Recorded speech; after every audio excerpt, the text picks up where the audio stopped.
Welcome to the Watering Hole. I'm Josh McPloy, and this is Josh McPloy. We're sitting down today with Mr. Joe Stamm. How are you doing today, Joe? I'm good, man. I'm good. You guys got me coming around the corner and sitting there looking like that. We needed like a candid camera or something. Yeah, you really, did. Really Yeah, catch you should have planted Murray like around the corner with his, phone on. That would have been perfect. Been We were trying to figure out how to like intro this. Yeah. With the regatta. This is our first time playing our being Josh. You guys, is your first time guest starring? Yes, it is. We're guest hosting technically. Oh yeah, guest hosting. Yeah. Yes. And we asked, is his name Murray? I never got Murray. Yes. Murray. Yeah. And we asked him, was like, should we just have it on, or do we like ask him like, hey, let's do this, or like, would this be cool? He was like, just have it on. Yeah, for sure. Yeah. Well played. Yes. Well played. Yes, perfect. I was telling you off.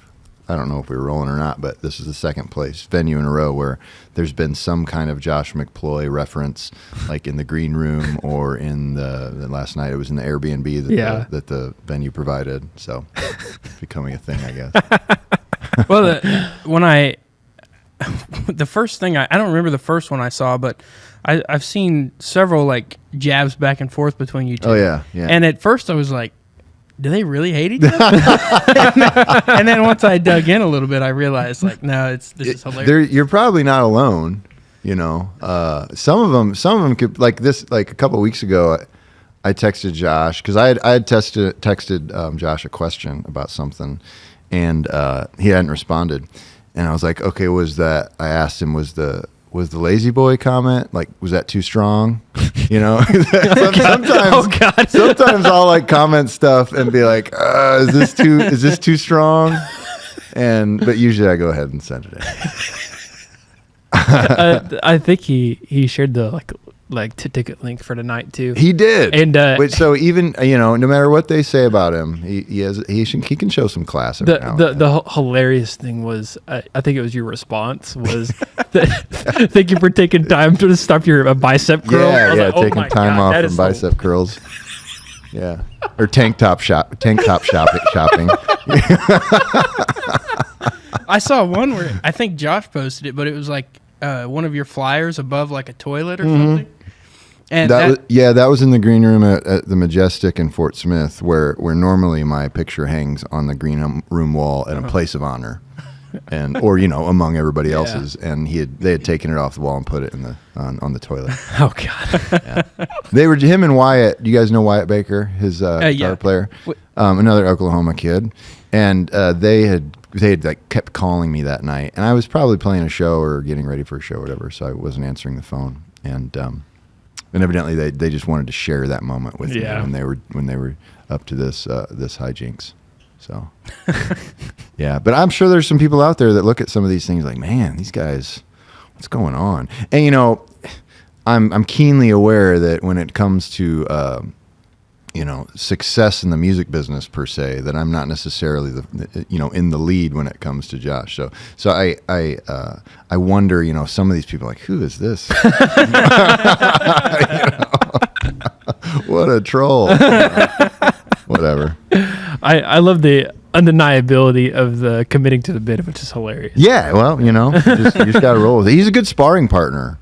Like some of my buddies, even some guys within the band can take, some guys, you can go back and forth with, some guys, you can't. So it's fun to have friends like that in the business that you can kind of, this job can be pretty intense and pretty demanding. So when you can kind of share in the indignities of it with friends who are doing it or have done it, at all different levels, it adds a lightheartedness that is very welcome at times. Yeah.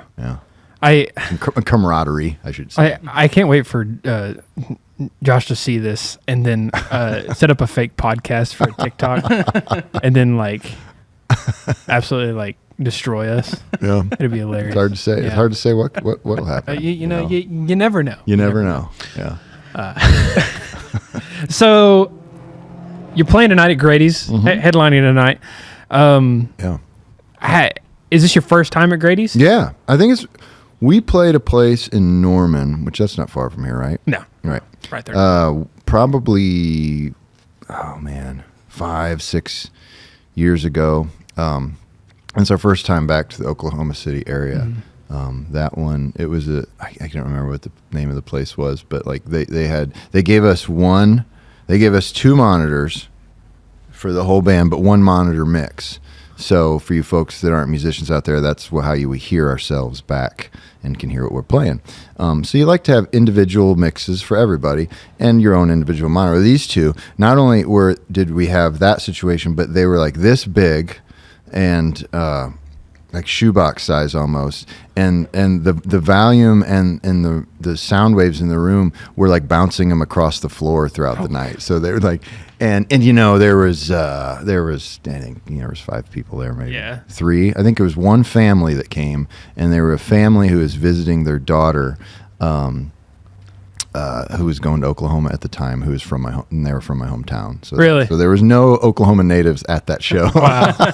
That's hilarious. Yeah. And you're from Illinois, right? Yeah. Okay. Yeah, correct. I saw on your website you have a lot of dates in Illinois. Do you usually play a lot around that area, or do you get out to other? No, we do. We play all over the Midwest and beyond. I would still say we're probably playing 80% in the Midwest at least still, but there's a lot of, it's like guys from Texas that never leave Texas. I'm not saying the Midwest is like Texas as far as its music scene, but it's got a pretty solid, there's a lot of great places to play, and we make our living by and large in that area. Yeah. As far as like where, like within Illinois, I would say it's pretty even in Illinois and surrounding states. We play a lot in Illinois, Wisconsin, Minnesota, Iowa.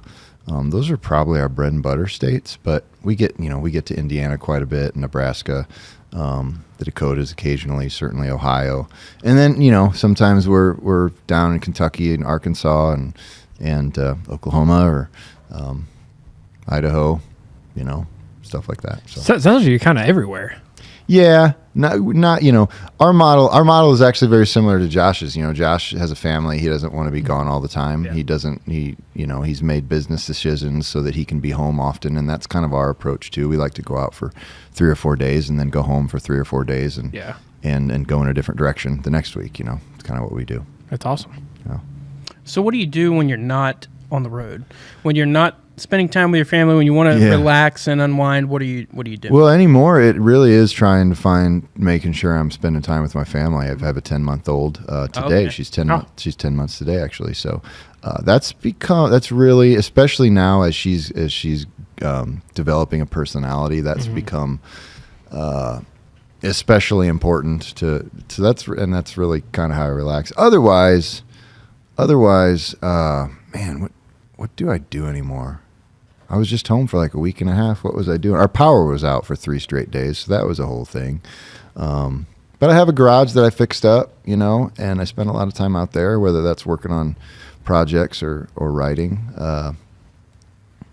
What kind of do you do? Like woodworking stuff? What kind of projects? And stuff? Yeah, I do. I was in wood shop in high school, and I kind of retained that skill. I use that term loose. Like you wouldn't want to hire me to put, to build custom cabinetry for your kitchen, ornate furniture. Yeah, but I do. Like I fixed up my garage. I built my whole workbench custom made, cool. and right now I'm in the middle of building a cabinet for my for our sound equipment, so that for rehearsals we have one place to put it and stuff like that. Yeah. But I don't like doing a lot. I used to work a lot with barnwoods so I like doing stuff that doesn't take that I don't have to worry about putting wood glue in the joints where I'm off by 1/8 of an inch, So I don't do a lot of like finish work. So do you do any epoxy pours? I don't. I've seen those. It would be cool, but I've never gotten into that. My buddy did one in college with like a bunch of you seen the ones where you get a bunch of beer caps and put them in and then you pour them and that one, we didn't really know what we were doing, but no, I've never gotten into that too much. Why do you guys do that? Well, he's got a table sitting at his house right now that has been ready for epoxy for a little while that hasn't gotten around. It sounds like you're kind of on my schedule for finishing projects. The worst part, I love starting projects, as most people do. The worst part about starting a project is then you got to think about finishing it for 6 or 7 months. Yeah, exactly. You know? Well, I built the the frame for the table, and like we have a base to pour everything in so it doesn't like run out. Right. We taped it up and everything, planed the wood, got it in there, and then we were like, okay, we need epoxy now. And we look up epoxy, and it's like we need $1,500 worth of epoxy. Like, we're gonna put that on pause. $1,500 worth of it? Well, it was like a 5-gallon bucket was like $700 or $800 or something. Oh my gosh! And then we needed like a giant stir to put in a drill to like mix in the color. And I was like, yeah, I think it's more complicated. Like the one we did, I don't remember how much of a part I had in it, but I just remember that table was always sticky, and it was always like cloudy. Mm-hmm. You know, it just like I think there was something involved in the process of the materials that was short. You know, there was shortcutted. Yeah. Aside from the occasional woodworking, do you have any like other hobbies? Do you like play any like golf or any other like kind of sports? Well, I work out a lot, not fanatically. No bicep curls or anything? No, I do some bicep curls, but I mix in things like squats too. I'm not sure, but it's all like body weight. And anymore, my idea of working out too is just to feel good. Like I'm past the bulking stage of working out in my life. I actually tried to get back into pickup basketball this winter. I love basketball, and I played in high school and all that stuff. Josh and I going back and forth quite a bit about who's a better basketball player, by the way. And so I finally was like, you know what? I know there's men's leagues around here, and I made a post on my personal Facebook where I have more local people, that I'm connected with. And so I got some ideas, and I went 3 times. On the 3rd time, I ruptured my Achilles tendon. Oh, so that was kind of a definitive retirement moment for pickup basketball. Hang up the jersey in the rafters. Yeah, hang up the jersey in the rafters. I have 2 red-boned coonhounds, so I did a lot of raccoon hunting for the past. Oh man, there was about 12 years there where I was doing a lot of raccoon hunting.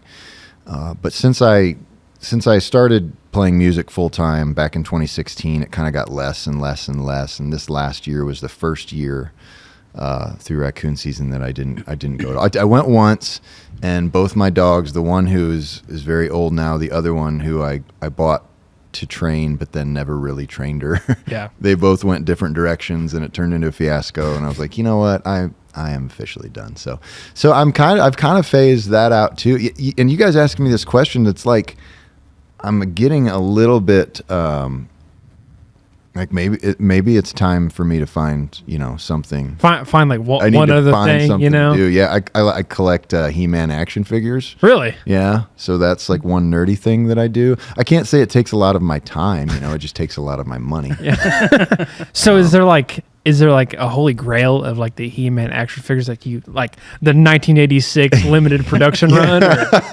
There are, but I'm not that nerdy about it. So what happened, they had their 40th anniversary last year, a couple years ago, and so now they're like reissuing newer versions of the old stuff. And I think when I was a kid, like we weren't poor, but my parents weren't the kind of parents where like every time you went to Walmart you got a toy. Yeah. So my He-Man were all from garage sales from my mom's friends, hand-me-downs from their kids. I never could have like the complete, G.I. Joe used to have these commercials where it'd be like whole scenes and battle scenes with all the play sets and vehicles and everybody. And man, I just always dreamed of that.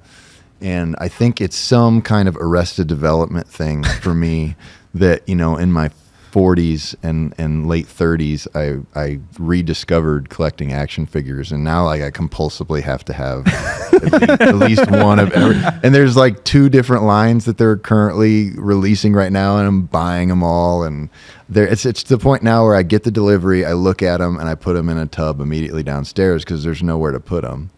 My dream though is to have my own He-Man room. Are we putting this out into public? Yes. Every single word. Oh man, I'm giving Malloy a lot of material. If he should ever listen to this. I want to have like a whole room. You know, like those old school train sets where it'd be like a whole room of scenery and yeah, people and towns and all that stuff. Like I want to have like a He-Man room like that someday. So I keep buying them, putting them in tubs, and you know, if I ever have like Josh Malloy money, I can have a bigger house with a bigger room and do that. But yeah, so I guess that's one really nerdy thing that I've been into in recent years. It kind of occupies a little bit of time and attention. So He-Man was before my time. Probably, yeah. Honestly, it kind of was for me too. But like I said, I was getting the hand-me-downs from my mom's friends' kids. So you know, it came out in '82, but that's when I was born. So I wasn't really paying attention until about the time that they quit making them in the late '80s. But it was just kind of, you know. That was the one where they had the show. It was like a Sunday morning cartoon. Yeah. He-Man and the Masters of the Universe. He-Man and the Masters of the Universe. I am Adam. Yeah. Yeah. Okay. Powerful.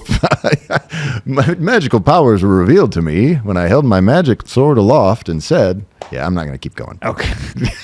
Josh is absolutely drooling. I know. I can't believe we got into this. You guys are like pressuring me for hobbies. I'm like, shit, I don't have any hobbies anymore.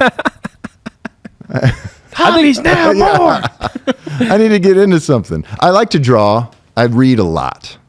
Really? I'm a pretty voracious reader. I always have about 5 or 6 books going at the same time. Are you a physical book person, or do you like the digital books? Both. When COVID hit and the libraries closed, I got used to reading on my iPad. Mm-hmm. And I realized it is way better because I don't have to keep the light on, and I don't have to move my hands, like hold something up. You know, I put a stand on my chest and I can just tap every time I want to turn the page. So I got used to that. However, I read fiction at night when I'm doing that, and then I've usually got several nonfiction books going that I'll read the day, and I like physical copies of that if I'm reading during the day or in the van or on the road and stuff. So like, whenever you, and maybe it's probably a large variety, but whenever you're reading fiction and nonfiction, like, are you targeting a subject matter for like, or like a story type for your fiction, and then like for your nonfiction, are you targeting like a historical thing, or is it like a different subject matter? Like, what's your? Yeah, for the nonfiction, I've usually always got a book going that's about creativity or songwriting or writing. Like right now, I'm reading a book called The Art of Description. I'm also always reading Mary Oliver poetry. Usually, right now I'm reading a book on it's called like Hits, Flops, and Other Fallacies or something like that. It's a book written by a Hollywood director. And what else? I'm reading a John Prine memoir. Really? Yeah, and I think I'm reading Everything is Fucked. Hopefully we can swear on this show. Yeah, you're good. Yeah, which is the same guy that wrote The Subtle Art of Not Giving a Fuck. I don't know if you've heard of that before. I haven't. The first book was good. This one is pretty lame. But, so yeah, I bounce around. I like to read. I just finished this spring an excellent book called Beaverland, which is about beavers. So I like it's about the flat-tailed large rodent that builds dams and lodges. That was great, actually. Sometimes I'll get into project books where, like, I got the idea from a Mary Oliver poem, actually, to write a song about Tecumseh, the freedom fighter, Native American from Ohio. What became Ohio. And so I read the book, and as I was reading, I wrote a song. I actually asked Charles Westigaden if he wanted to write that with me, and he was all into it, and then he never contributed anything, which is par for the course. Malloy does the same thing. Like, yeah, man, that sounds great. There's one night I was working on a song that'll be on our next record. I think it's pretty good, and I shared some, like, what I was doing. What I'd worked on, when I was still on the illusion that Josh would maybe contribute something to the song. Okay. And I sent him a picture. I sent him this, and he sent me a picture of himself playing video games. I was like, this is exactly what's going on right now. The next character he'll put in his pocket is a Charlie Goodwin. Yeah, Charlie Goodwin. No, it's funny. So right after the Josh McPloy thing happened this spring, I played 2 shows. I went to a show because Charles was playing in Peoria, which is close to my hometown, and I was off that night. So he got us into the show, and we were getting ready to play a couple shows with them like a couple weeks later. And Chuck was like, "You're not going to do this Josh McPloy stuff to me, are you?" Oh, God. So I was like, "No, man. No, it's cool. It's cool. I won't do it to you." Charles Easley got one. Yeah. There's all kinds of things, but we're not going to do it. We're not going to do it. John.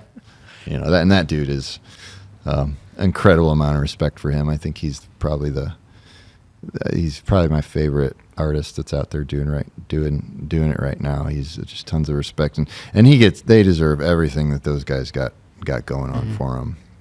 Just man, musical and great songwriting. So that kind of leads us to at least my next question was like, whenever you're like going on the road or really just sitting at home, and if you're listening to music, like what are you putting on? Is it going to be one of those guys or is it somebody different? I don't listen to music as much as non-musicians people might think I do, or musicians do. I don't know if all musicians are like this. Like my band listens a lot more music than I do.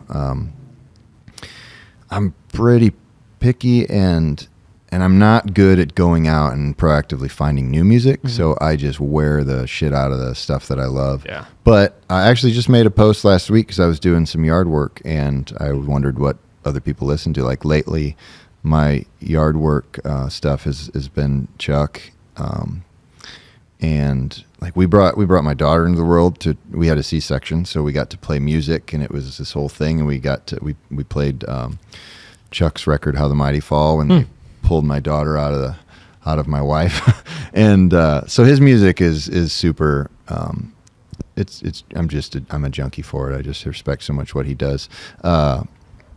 I like some of Zach Bryan's stuff. I haven't been able to get into his newest record, but the last one that he came out with last summer, I really dug, and I've spun that quite a bit. I wouldn't say I'm a Zach Bryan I'm tons of respect for him and everything, but I haven't gotten into him as much as I gotten into like him, Jason Isbell, of course, and Chris Knight is like my Elvis. He's really who kind of got me into wanting to be a songwriter to begin with back 20 years ago when I started getting into this. But right now I'm probably listening to the last, I guess, just based on the last couple things I've put in when I've looked up albums has been Chuck, and I've been going through some John Prine stuff lately, and I've been listening to the Foo Fighters when I work out lately. Yeah. My daughter really likes the Foo Fighters. She gets up in her playpen and bounces to it. Well, howdy, folks. Welcome down to Bad Brad's Barbecue. Hey, stop looking at Gus. Stop it. All right, folks, you see here, Jagger's trying to throw some cornhole, and he just can't get her done. I just cannot hit anything today. I see that, Jagger. Man, you gotta have some Bad Brads. Play that crap when you're hungry. Vernon always coming in clutch with the barbecue. Oh, yeah, look at that bite, folks. All right, Jagger, let's see it. Look at that, right nose. Bad Brads, where you can't help but be good. Like Jagger said, folks, Bad Brad's Barbecue, where it's good to be bad. He's actually the reason Porch Flight has so many streams. Yeah, that's exactly right. Yeah, you're exactly right. You mean Porch Fight? Yeah, how could I forget? Yeah. So are you like a digital music, CDs, vinyl? Vinyl and digital. Okay. You know, vinyl's one of those things. It's like if you want to actively listen to music, if you want to like engage with it, then it's that. But it's the vinyl thing is also kind of that compulsive collector thing we were talking about too with action figures. I'm kind of that way. Like if I love a record, then I want to have it on vinyl. Yeah. Just so that I have I just love. I love the feel of them.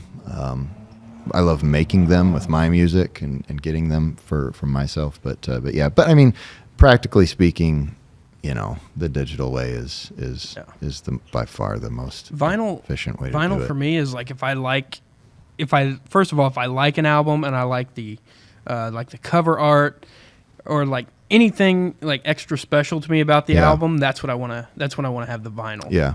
No, absolutely. And I'm a big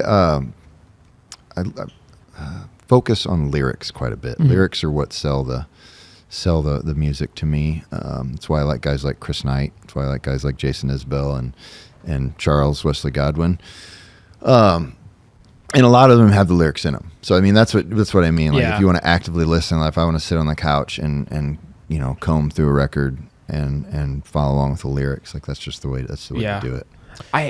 And for me, like I really like whenever I have a vinyl of artists I really like and I know the full album. Like I like know from start to finish. Like I know every song and I can sit there and listen to every song and know it and kind of feel it with feel as the record turns and everything. It's really, I don't know how to put it, but it's a different feeling than just like listening to something in your car. Yeah, and I'm a big fan of the album as a concept still. Yes. And I think that's how I like to ingest music, and it's how I like to release it. I feel like, and it's not like I don't think albums as a package are going anywhere. But I think there's less focus on producing a cohesive work of art anymore. It's like more of a collection of singles. I don't have any. And it's almost like, how many songs do you have? Let's record them all. Whether they're good, bad, mediocre, it doesn't matter, because the more you have on there, the more streams you're going to get. And I think, and I'm not an insider, I don't have a record label, I don't know what these people are talking about, but that's the only explanation I can see for putting out 19 songs that would have made an incredible 10 or 12 song record, but there's like these 5-7 other songs that aren't bad, but did they need to be released? So I'm a huge fan of like the 10 to 12 song album format, and it's just the way I like to release music, and it's the way I love to listen to it. I mean, there's been good songs that I really loved, that my band really loved, that we've recorded that haven't made records just because I couldn't find a place for them within my vision for that group of songs. But I feel like I'm less likely to listen to a song if it's a single rather than on an album. I am too. Yeah. Because like, all right, what am I going to do in 3 minutes? Yeah.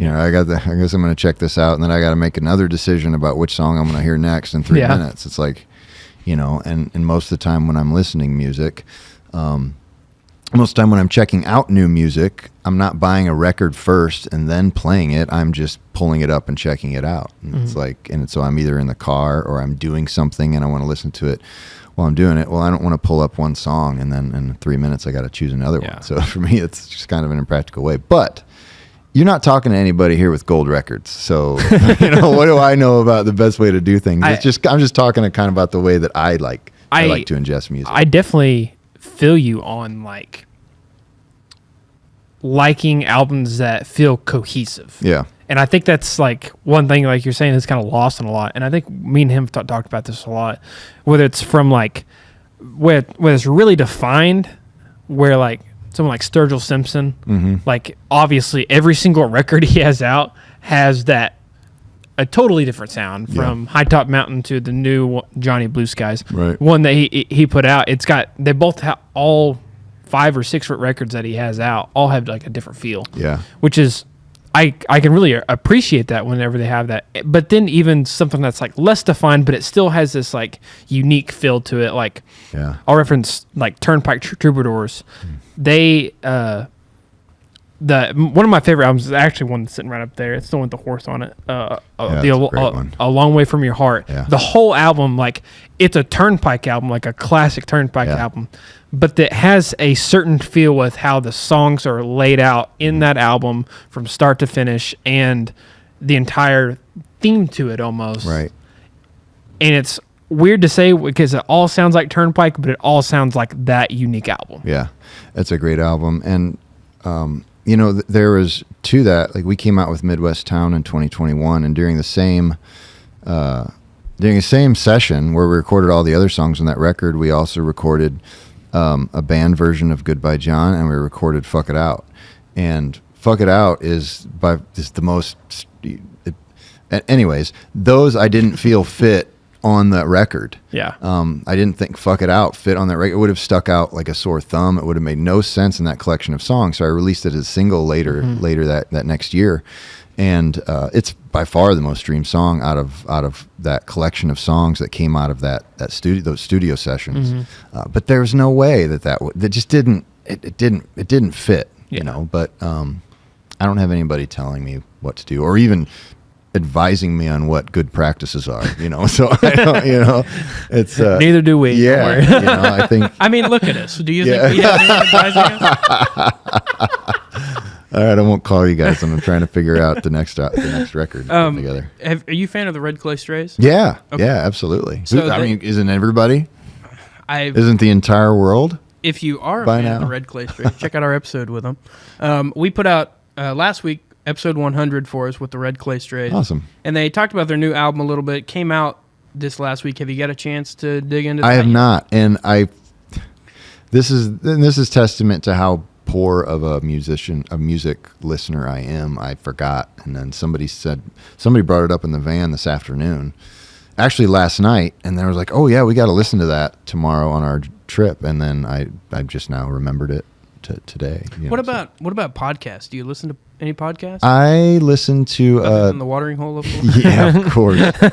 Yeah, Joe Pug's podcast, The Working Songwriter, is one of my favorites. You guys know who Joe Pug is? Oh, you got to listen to some of his stuff. Very Americana, singer-songwriter style. I haven't listened to the last couple records, but his early stuff is great. He's got a great podcast called The Working Songwriter that I really dig. I listen to Pittsburgh sports podcasts. I'm a big Steelers and Penguins fan. The Working Songwriter. Right. Yeah, Chris Shiflett, the Foo Fighters guitar player, has one called Walking the Floor, and it's a similar format to Joe Pug's. It's just talking with working musicians and songwriters, and that kind of stuff gives me inspiration. I think I often starve for that.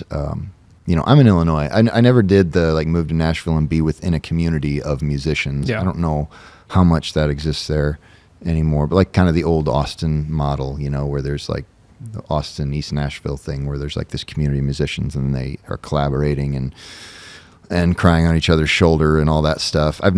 Being in Illinois, in central Illinois, and not really having a music community to plug into of songwriters that are trying to play exclusively original music and go on the road and all that stuff. I haven't always had that access to other people that are doing that. As more so now as I've met, you know, folks like Josh and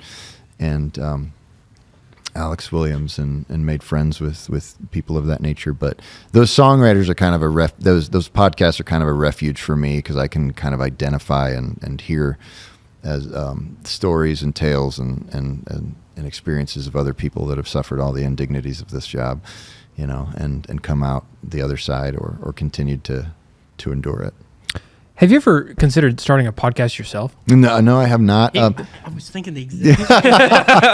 It's crazy. We do this a lot. I was thinking the exact same thing. Yeah. You know, it's bad how many hours we have put out and have talked together, because we think the same thing. Yeah. It's not even just his sound and his knowledge, but he just has the look of a podcast. The look of a podcast? I was thinking radio face? Are you calling me ugly? No. I'm video podcast. Oh, video podcasting. Okay.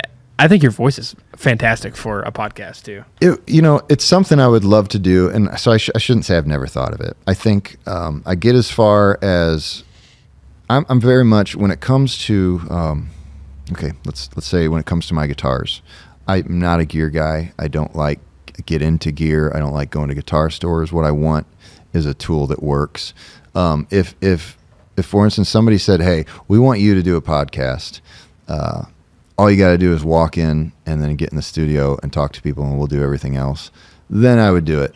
If I was not touring like I do and had more time and not trying to write and make records and everything. But the idea of DIYing it and learning how to do all this stuff, it just sounds exhausting to me. I feel like I'm getting past the point in my life where I want to learn new skills.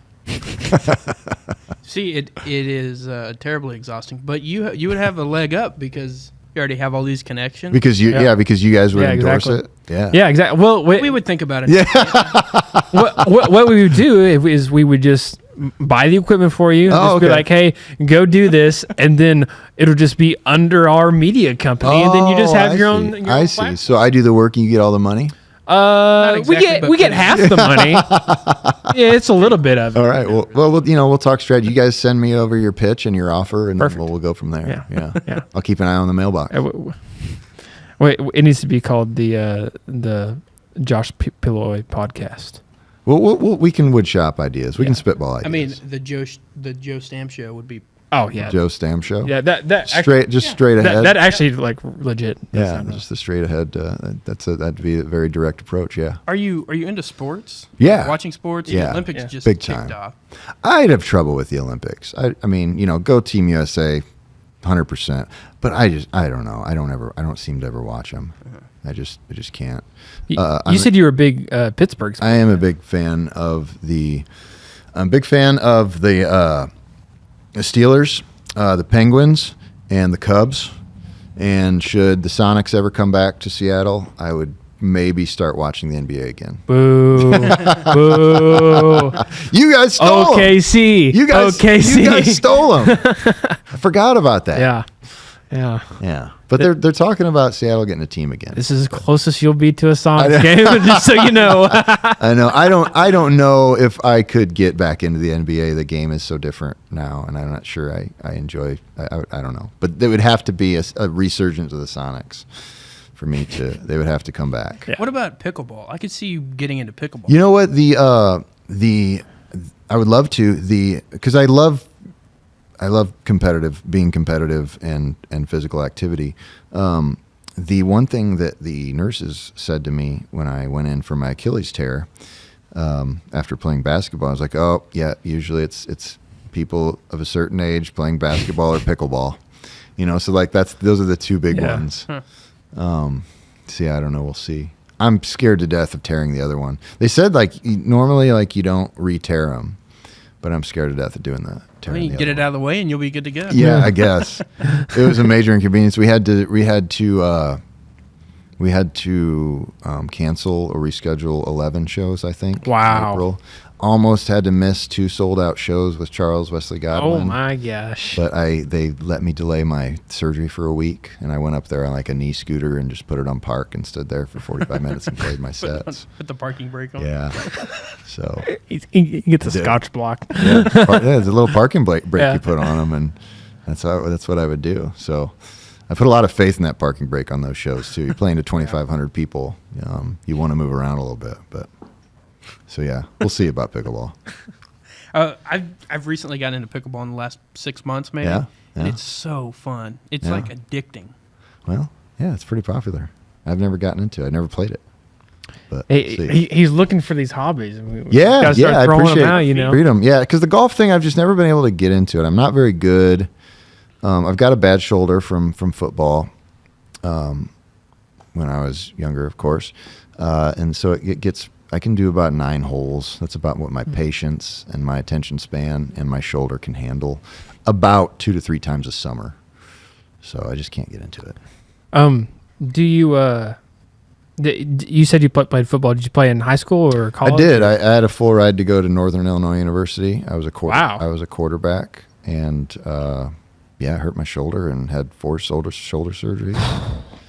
That was that. That's pretty crazy though. A full ride to D1's pretty. Yeah. Pretty good accomplishment. I was proud of it. I still try to bring it up in as many conversations as possible. 20 years later, I'm glad I'm glad you asked. Well, I'm glad you asked. I'm glad it can be. As a matter of fact, I did. A great pipeline for you. Just slide right in there. Yeah, it's perfect. So, how do you feel about your Steelers this year? Well, the ceiling for hope is higher than it was last year. Yeah. Whether Russell Wilson or Justin Fields can actually raise that ceiling or not remains to be seen. But the offseason has been much more fun.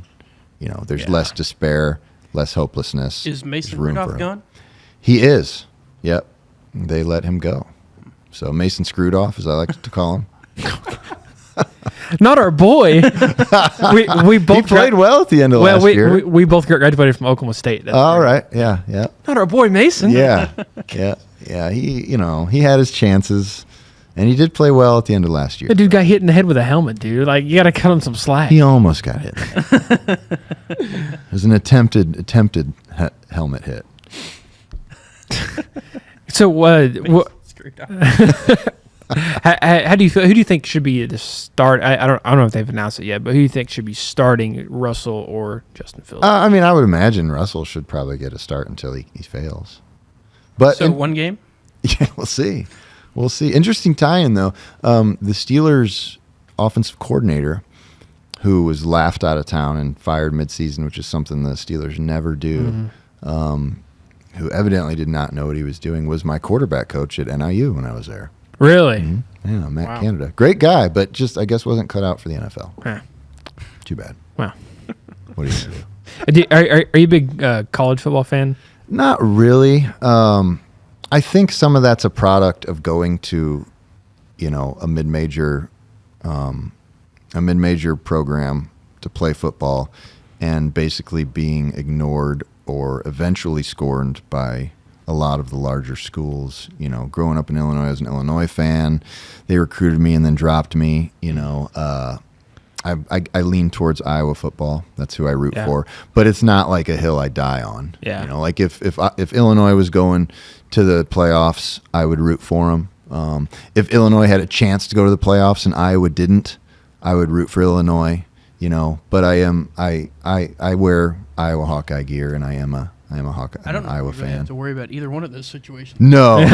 especially now that there's no divisions in the Big Ten. Like Iowa has been in the conversation, even made the playoffs a few years ago. Yeah. Because that Western division of the Big Ten was so bad, and then they won the Big Ten championship, and their record was good enough to get in, and then they got walloped. Yeah. But now that there's no with the Pac-10 teams coming in, and there being no divisions, I don't see them ever having a chance. They do hang their hat on a really good defense. They do, but man, and a good punter. Yeah. But I think I like to see Midwest teams win. I think that's what. Yeah. Iowa's my number one team, but in general, I just like to see my regional teams win. Do you have a hatred for one school? I really don't like Ohio State or Michigan. I was gonna say, I bet you hate. And those two schools. I can't stand SEC teams. It's just such a, so over the top. They insist upon themselves. They're just very, Tonight, if you yell, "I hate OU," that'd probably go over pretty well. They're the best and they know it. Yeah, I guess they're in the SEC now, aren't they? Yeah. I mean, it's one of those things where you got to respect them. It's just that you get tired of, it's like when the Patriots won their first Super Bowl, it was like, oh, cool. The good old Patriots finally got one. And then, 20 years later, it's like, fuck the Patriots. And the Chiefs are turning into that too, So it's just, you start to hate whoever's dominating. You just get tired of hearing from them, and you get tired of your teams losing to them. Yeah. Well, I don't know. I don't know about the OU thing. We're used to doing podcasts in Stillwater where it's pretty obvious that that's the hated school. I was saying like maybe he would get like booed off stage if he. Okay, yeah. I see what you're saying now. Yeah, like as in don't do that here. Yeah. Being this close to Norman, usually they're. I'll just stay neutral. What do you think? I'll just stay neutral. Just give them a go pokes. It'll be my approach to politics. I just won't say anything. Just throw up one of these. We'll see. Well, you have new music coming soon. Maybe. I've been teasing a project for a while now, and I have a release date, but I'm just not telling anybody about it. When's this coming out? This will be at least 10 weeks from now. Oh, really? Yeah. Oh, then shit. Yeah, we can talk about it. Cool. Yeah, I have acoustic record coming out August 30th. So. Oh yeah. Yeah. But you guys are sworn to secrecy. Now it's coming out Monday. Yeah. All 10 of my fans. Don't blow it for all 10 of my fans. This is a big surprise.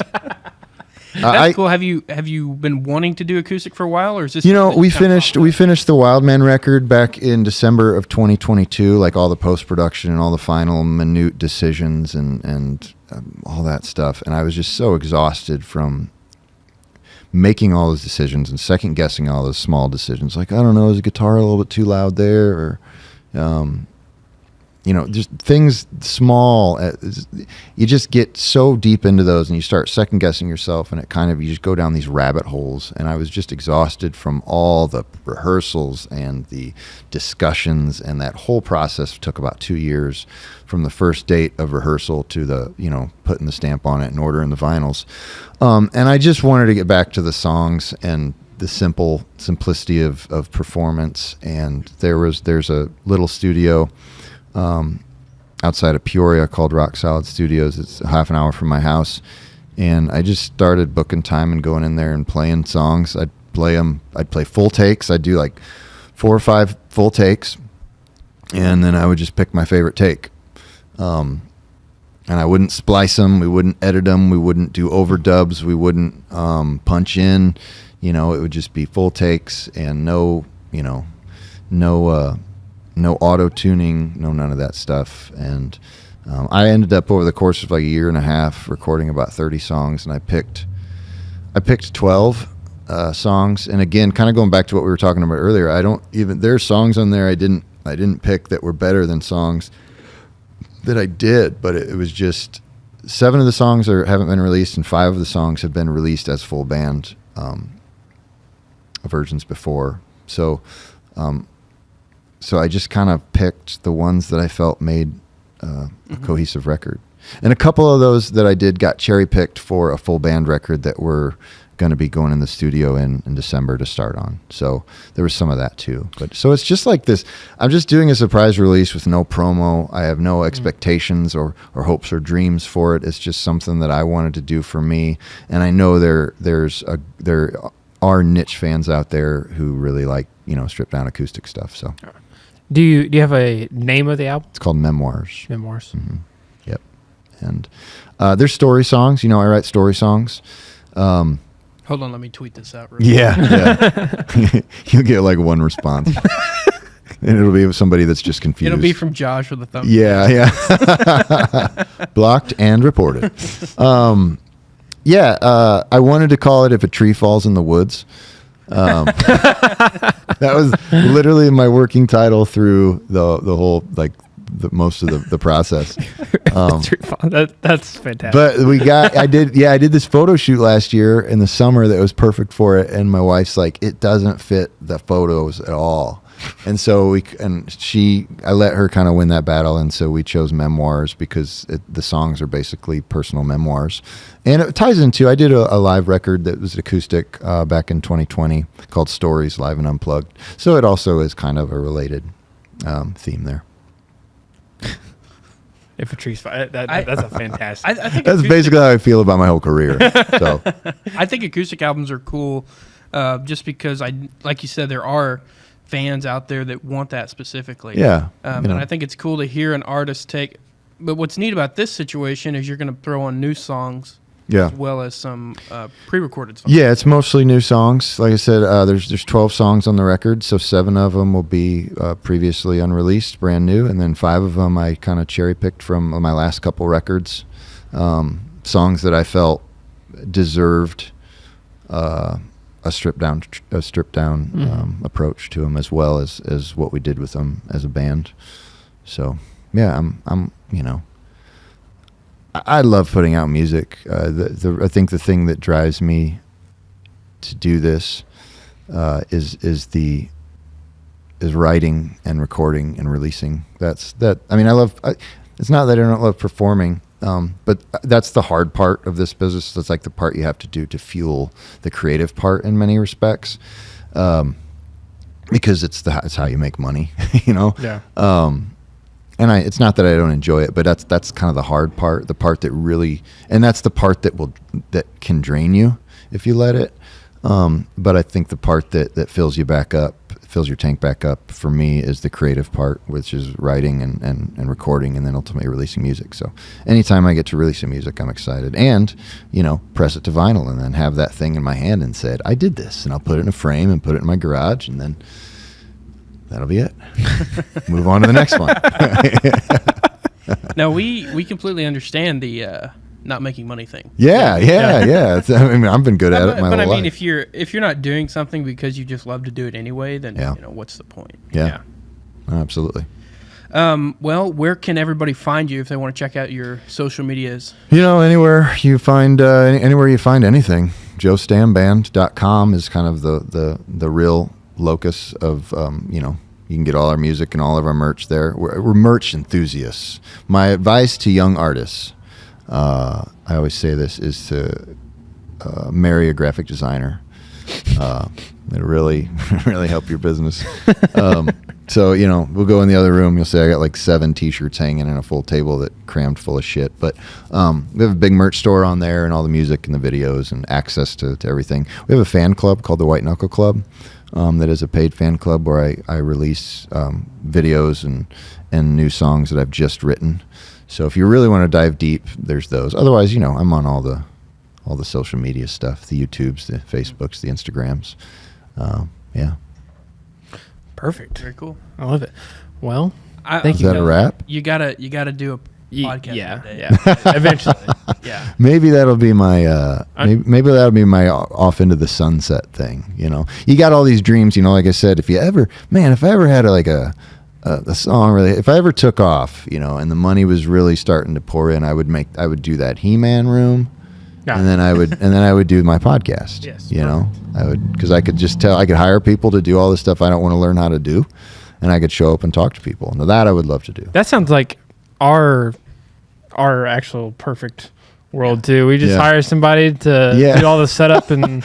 I think it's what an artist. I think an artist spends their whole careers dreaming of that scenario, and then finding that it's a pain in the ass to have to work with all these people. But what do I know? I'm still, we're still doing everything ourselves. Yeah. But who knows? And I don't know if that's ever the way, anyways. But that you got to spend your time driving 10 hours to Oklahoma dreaming about something.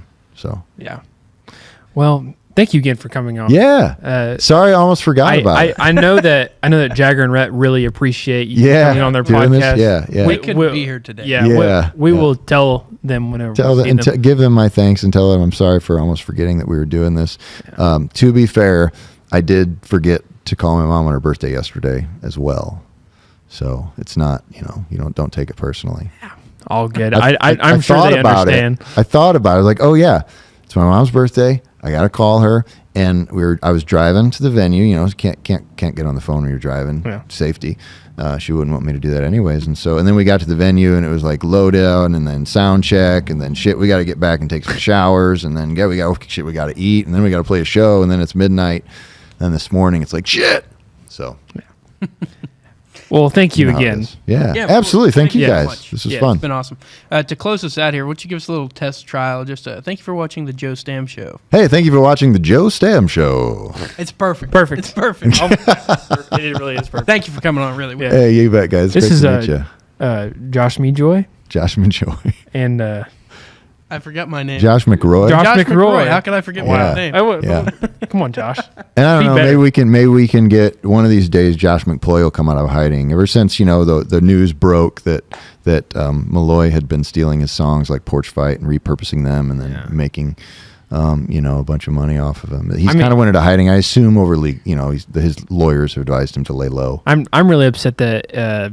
He stole 999 miles as well. Yeah, I know. 999. Pretty low. I've heard 999 miles, and it's just so much better than 1,000 miles. But what are you going to do? It's hard. Just the courts are going to have to decide whether we ever get to hear those songs. Thank you again, and we'll catch you later. All right, guys. Sounds good.